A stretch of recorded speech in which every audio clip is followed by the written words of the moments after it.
Qozibola Dongdemundagi bozorga keldim. Eski bozorga. Bilsalaring, o'zbek juda yaxshi biladi aytdi. O'sha Koreya kelganimga 2 yil bo'lgan bo'lsa, 2 yildan oshgan bo'lsa ham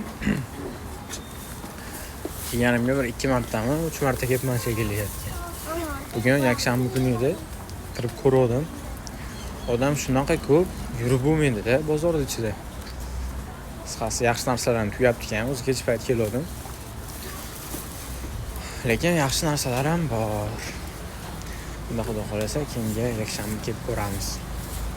Narxlar juda arzon. Kelgan kiyimlar emas, kiyilmagan yaxshi kiyimlar ham bor ekan. Arzon 10-15 ming. Bittasi kamera sotyapti ekanda. O'sha kamerani narxini so'radim, qancha bu dedim. O'zim bilardim u kamera qanaqaligini, qimmatligini. Eski narsalar ichida sotyapti ekan. Keyin aytdi, 80 ming won dedi. Keyin aytdim-da unga. 80 ming won juda qimmat, arzonroq qilib bersam 50 mingga beraman dedi.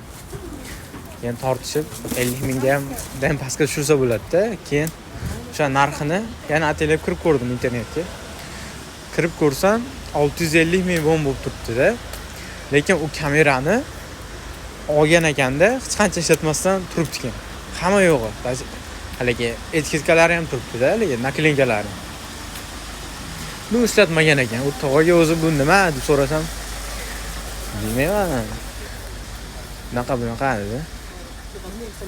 Qisqasi sizlar o'ylamagan narsalarni ham topishingiz mumkin bu bozorda. Arzon narxda. Albatta kelib ko'ringlar, o'zbeklar, maslahat beraman.